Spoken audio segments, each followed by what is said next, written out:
छोकरा अज ॿुधायो त बिजली कीअं ठहंदी आहे ऐं किथां ईंदी आहे।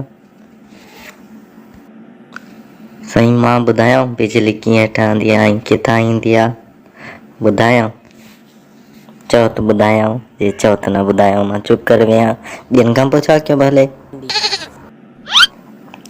सही आहे भई, दया करजे तोखे ई जवाबु अचे थो, तूं ई ॿुधाए खणी।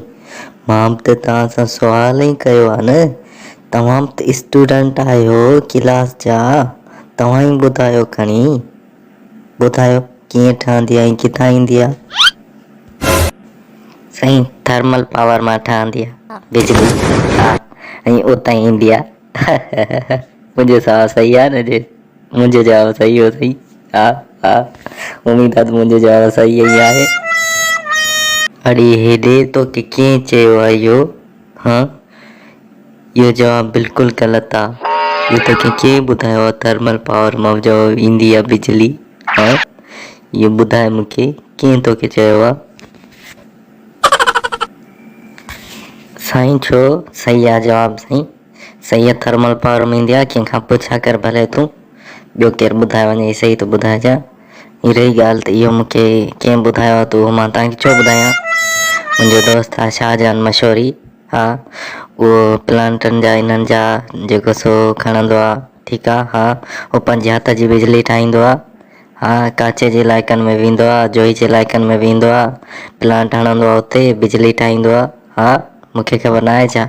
उन मूंखे ॿुधायो। हा, चओ त उन जो नंबर ॾियांव तव्हांखे, शाहजहान मशहूरी नालो अथसि।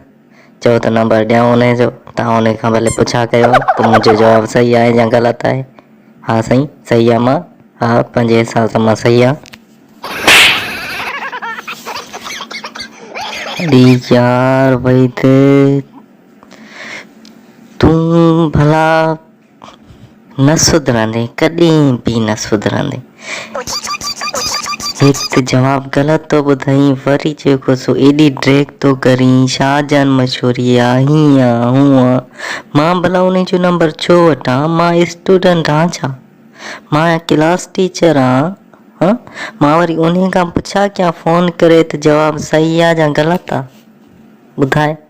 हेॾे आहे, हेॾे आहे त मां तोखे सही जवाबु ॾियां। हेॾे आहे, मुॾे आहे, 2 मिंट। हेॾे आहे, तूं न सुधरंदे। हेॾे आहे।